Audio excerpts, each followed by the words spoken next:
What is happening, everybody? Happy Monday night. It is just about football season. I mean, it's I know it seems like it's really, really far away still, but it's really just right around the corner, guys, and we're already getting ready to start talking about who to start, who to sit, and all that fun stuff, getting right back into it. Very excited to get things started. We got my man on my left. We got Jeff. Jeff, what's happening, dude? How are we doing this evening? Happy Monday, bro. As always, recently, for those who know, it's time to get out of that kitchen and rattle those pots and pans. I'm ready to roll in the Niners. There you go. There you go. Yep, we'll be talking Niners tonight. And down below, we got my man Joe. How we doing this evening? You're right, Mikey. I mean, you see these, DeAndre Hopkins meetings and Dalvin Cook obviously being shopped around, and we're less than 100 days out of understanding, where they land and how that's going to impact the fantasy landscape. I mean, just right there, those are two big names that are going to change teams here within the next few weeks here, and they're probably both top 10 at their position if healthy fantasy wise. Absolutely, yeah. DeAndre Hopkins may not be top 10 caliber, but he's still definitely top 24. He's definitely still got wide receiver 2 potential just because of the age. There you go. I feel like that's gonna and not only that, but the dynamic youth wide receivers that there are right now. I mean, you got to beat Jamar Chase, you got to beat Justin Jefferson, you got to beat Cooper Kupp. I mean, there's just a lot of guys on that list to beat. So I feel like he's definitely can get that. But yeah, respectively, yeah, I agree with everything you're saying though. Like it's definitely crazy because no matter what, he will be an impact wherever he goes, and Dalvin Cook as well. Do you guys have any speculations on where either one of those two guys are going to be going? Well, Hopkins just had his second. I think he spent a second date in New England, let's call it. I find it hard to believe that the Patriots are just not known for making those types of moves. So it does still feel like I'll have to see it to believe it. But there's a lot of chatter here in New England about Hopkins and Cook. Miami, there's been a lot of buzz. I don't know. I was actually thinking about like just saying that the Cook in the top 10 or top 20, like what does Mattinson, is Mattinson all of a sudden a top 15 running back for redrafts this year? Absolutely. Yeah. Absolutely. At least the draft speculation's got to be there because the volume will be there for him. I mean, I know they did draft, but but I still think it's going to be a hefty dosage of Madison this year. And this is just rumor, Mikey, but I did hear that DeAndre Hopkins attended a wedding in Cape Cod this weekend, cementing the fact that he might be on the Patriots. Of course, it's just rumor, so we'll see. There you go. There you go. Hey, him in the Patriots uniform, I've heard of worse. I'd like to see him with that brain of Bill Belichick and see what those two can get. Because, I mean, you start giving Mac Jones weapons over there, you got to look out because Belichick can make any team a winning team real, real fast. So, but that's not who we're here to talk about tonight, boys. We're here to talk about the 49ers. Now, typically we leave this off with draft talk and things like that and how they address the draft and positions in the draft. And the 49ers really didn't take on anything offensively this year. So there's not going to be any too much fantasy relevance new anyways. They've already got a dynamic offense. They've got a pretty quick team with Deebo Samuel. They've got Brandon Aiyuk, and then they've got Juwan Jennings on the slot side of things. And so with those three guys right there alone, these guys are pretty deep. And then Chris. Oh, I think Mikey hit mute there, Joseph. So I think he was in the middle of the Christian McCaffrey talk, but in any case. I was saying Christian McCaffrey, man. Christian McCaffrey's looking really he was looking really sharp last year. They were starting to look like they were beginning to know how to use him a little bit better and get things done. And so on that, I mean, like I said, it makes sense that they really didn't. And then they got Elijah Mitchell backing him up. So, I mean, they got a pretty solid scout team. What did they do in free agency there, Joe? Yeah, they seem to have gone with the if it ain't broke, let's not try to fix it mentality. And if I remember correctly, I believe the 49ers brought all 11 starters back on defense going into last year. I remember that being one of the talk tracks going into the season. So I guess it's not surprising to see them not make a ton of moves. I mean, when you think about the 49ers and free agency, the two moves they made that may move the needle. The biggest one was, Javon Hargrove, defensive tackle from the Eagles, 4 years, $80 million. I mean, that just makes what's already a phenomenal defense even better. So that's a little scary in itself. The fun one, they signed Sam Darnold to a 1-year deal for $4.5 million. And it's really about the quarterback situation here in San Francisco because nobody, Purdy's coming off the surgery. You don't know if he's going to be ready. Trey Lance is coming off the surgery. We're not sure, what his physical status is. And we don't really know what the 49ers think of him at this point. They think something of him or they wouldn't have let Garoppolo go, I guess. But I'm curious to know what the team wants, and I'm curious to know which one of these two guys really gets healthy first. And if Purdy was just a flash in the pan, I don't have a lot of faith in Trey Lance. That's just me personally.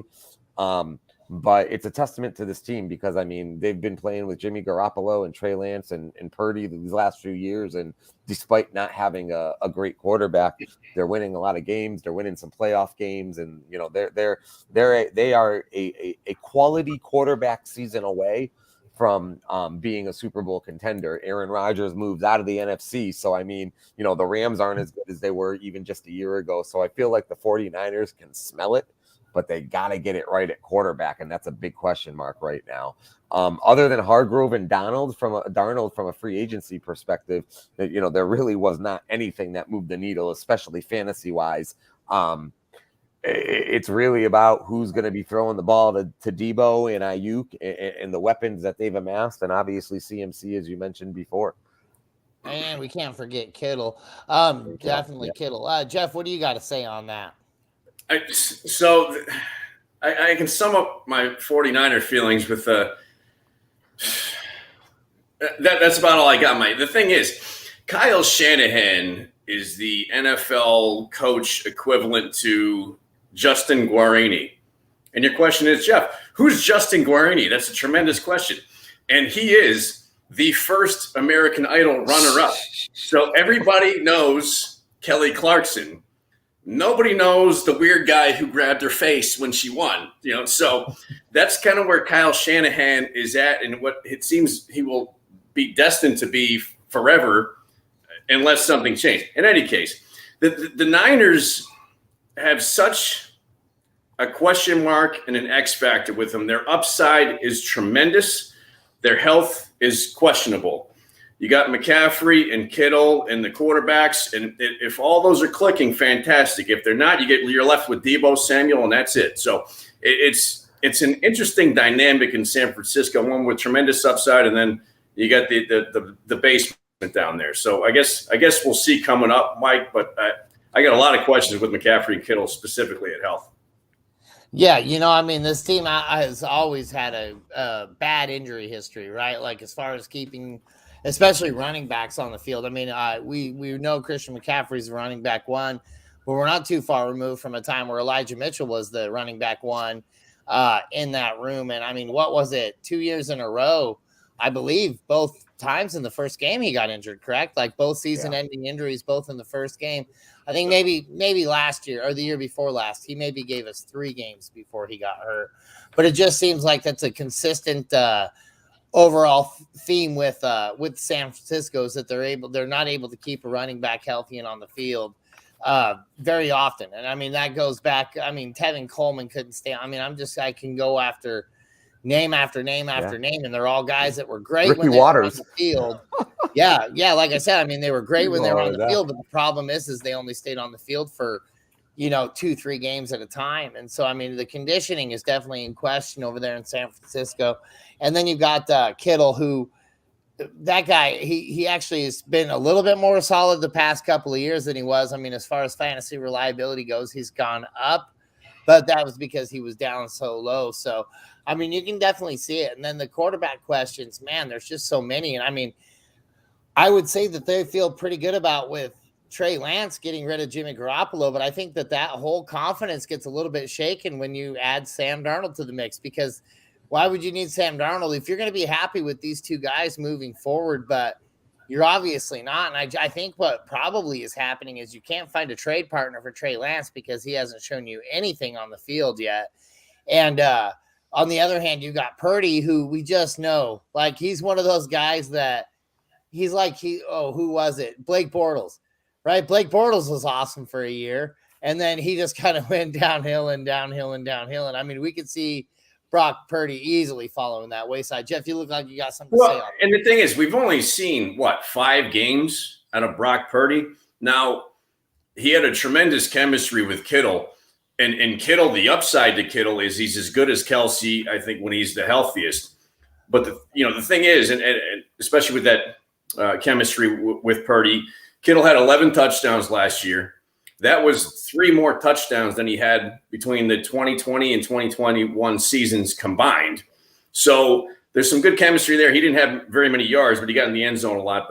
But we haven't seen a lot from Purdy. I honestly think, and maybe you guys disagree, that the Niners, their best bet is to go out there with Darnold. I actually think Darnold is better than what people think, and maybe that's just my eye test. I don't know what you guys think about Darnold, but I don't know. I mean, Darnold he won some games to start last year in Carolina too, right? Wasn't he the number 1 fantasy quarterback 3 weeks into the season last year? And that went down. It was last year, or the year before, but he was certainly relevant, especially in the rushing game. I know he had some rushing touchdowns. I'm forgetting if that might have been 2020 season, but in any case, he was certainly relevant for sure. Yeah, I mean, I don't know what to think of Purdy. I mean, the bottom line is this: he had brought them to the NFC Championship game, and it was a close game until he went out. I don't know. It's so funny with the Niners. I mean, what was Kaepernick? Kaepernick brought him to the Super Bowl in 2017 or 2015 one of the two. No, that was the 2012 season, 2013 Super Bowl. So I mean, you were talking, and even that Kaepernick becoming their quarterback and all of a sudden going to a Super Bowl was bizarro and came out of left field. You're talking about like 10 years of just bizarre quarterback situation after bizarre quarterback situation with a team that is built like a freaking brick shit house around every other position. It's just such a unique situation for a franchise to be in for so many years straight. But I will say the NFC this year, take away the top of the NFC East, the Eagles, and I guess I don't know what you want to think about the Cowboys. Take away the Eagles, and the NFC is going into this season as watered down as it's been in a long time. The Rams suck. You lost Aaron Rodgers. So you got Philly, who's obviously up and coming. Jalen Hurts, they could be even better than they were last year. They had a great draft, great free agency. Other than Philly, and I know Detroit's up and coming, but let's be honest, this could be the year where average quarterback play with the 49er roster around it, that could be enough this year in the NFC to get to the Super Bowl. Well, and I mean, that's what's kept them in contention for year after year after year is that they've never really had high octane offense, but they've always had a just dreadful, hard to gain against, hard to score against defense. I mean, so that defense is what keeps them in relevance, in my opinion, especially when we're talking about like when we stray away from fantasy and we're just talking about actual records and things like that. I think that's why San Francisco has been so good is that they can seem to put it together offensive or defensively, but offensively, they just haven't seemed to have anything to get like, so they can get to that's how they're able to get to the big dance. They just can't win that final medal at the end, because they just don't have an offense and they just can't put an offense together. And that's why it's such a crapshoot from a fantasy perspective offensively with these guys. Deebo Samuel was a freaking monster before McCaffrey showed up. And Deebo last year only had 632 yards and 2 touchdowns receiving. And he didn't have more than 7 receptions in a game last year. And the year before, the guy was a monster. You bring in McCaffrey, and he's talented as hell. He has 10 touchdowns in 11 games with the 49ers, obviously a monster. On everybody's board this coming year, you're going to see either Eckler or McCaffrey go number 1 or 2, however order you want to put it. But it's such a question mark. I talked about my gut a lot, before, but in my gut, I can't think that McCaffrey is a good choice because I don't think he's going to stay healthy because of the workload that they have this guy on, and how much just in the receiving game and rushing game they got him going. I just can't think he's going to stay healthy. It's hard because he's continually proving that he is the best when he is healthy. So Right. if the football gods are going to tell you from now, well, we'll give you 6 weeks.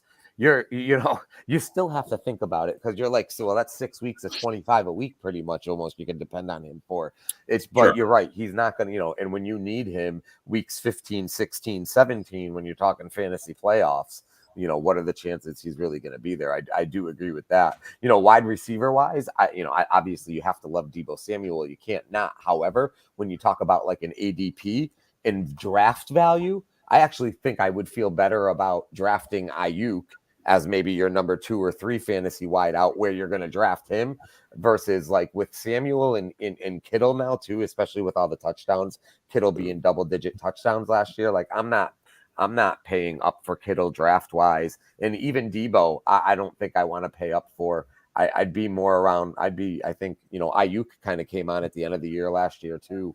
I feel better about that. Joe, I can make a big case for Aiyuk. Quietly, the guy had 78 receptions, over 1,000 yards, and 8 touchdowns last year in every game except for 4 games.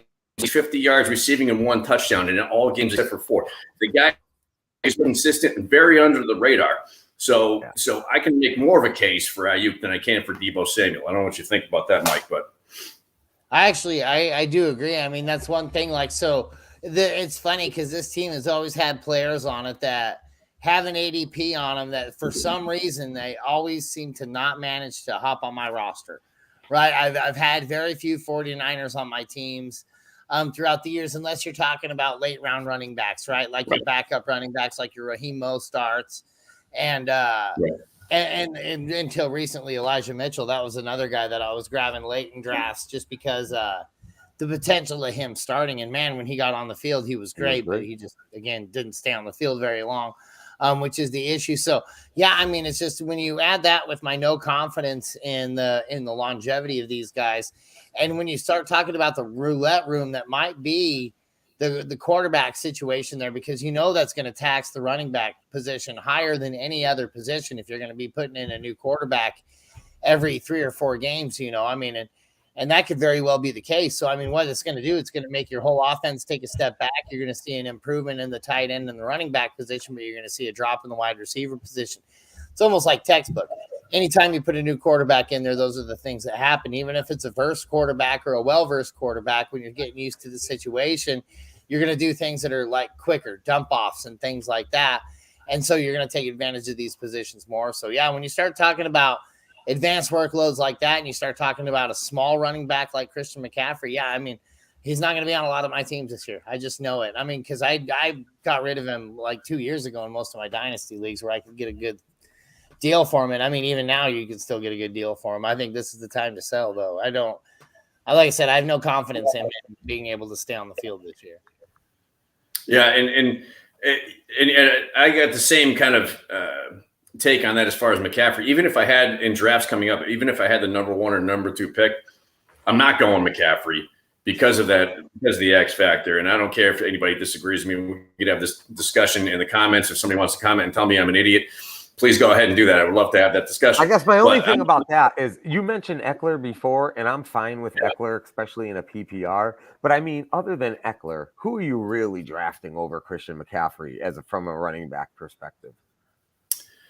That is an excellent question, Joe, that I haven't put much thought into. I think you and I had this discussion before about the guys who were on my team last year, because we have a keeper league. And so I have Eckler and I have Travis Etienne, and I was trying to decide because I also have Fields and Hurts. So, we get that 3-tiered keepers. Yeah. Keep the 2 quarterbacks because they're going to be phenomenal. There's no question. And I got that 3rd spot I had reserved for either Eckler or Etienne. In my gut, it's telling me Etienne for some reason, as opposed to Eckler, because of the contract controversy, because of the workload that he had. You don't see it. It's, and I brought up Chris Johnson's season before, who was just – he had an awesome season, then fell off completely the following year. He had an enormous workload last year. Etienne was coming on later in the year. I think he continues that momentum more so than Eckler in my gut. I'm taking him over Eckler. I know that might sound stupid to some people, and we'll see if I'm wrong, but that's kind of what I feel. Would you take Nick Chubb over Christian McCaffrey? I might. I mean, he consistently from the start of his career, he's averaged 5 yards a carry. And with Kareem Hunt not there, why wouldn't you go maybe Nick Chubb and see what happens with Deshaun Watson in Cleveland? Because I think that might be a decent pick. Actually, I'm glad you brought up his name. All right. It's a tough one in a non PPR. I can go on board with it more. Chubb's a better rush. Chubb to me is the best pure rushing running back in the league right now from a straight rushing perspective. So in a non PPR, I can get behind a few of these guys, maybe more than McCaffrey. It's just hard to resist them in a PPR. But I agree with you 100%. He's not playing 17 games. We all know that. So now you're playing Russian roulette about, okay, when's he going to get hurt? Is it going to be early and I'm going to get him back late and I'm going to be okay? Or is he going to play the first 10 weeks for me and then I'm screwed for the rest of the year? So there's no doubt about it. It's got to be in your mind. You absolutely have to think about it. And you have to draft handcuff-wise if you do take McCaffrey, whether it's Elijah Mitchell or whether it's a bunch of other number 2 and number 3 running backs. You're going to have to do that to protect yourself. Well, and I'll give you – sorry, I don't mean to cut anybody off, but one more name.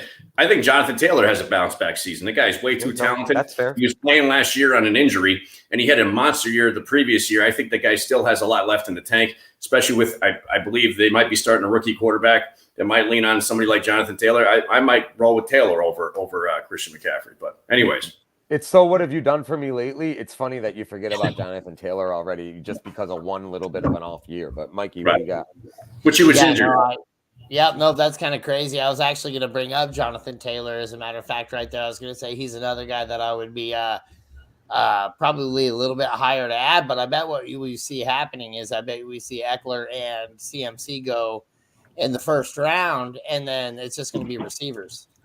After that, I bet we see Justin Jefferson, Jamar Chase, Cooper Kupp, things like that start going off the board before we start seeing like our Nick Chubbs and our Derrick Henry start jumping off the board, you know. It's a new world fantasy-wise. I mean, 20 years ago, Mesh, I used to chart out the CTNFL. I would mock 5 rounds of that off, and I'd get 8 out of 10 picks right in every round because you just knew as long as there were good running backs on the board, it would run running back. And then you had some owners who believed in a quarterback early. You had some owners who didn't believe in a quarterback early. And that was basically the diversity of draft strategy. Now it's just, draft boards are all over the place.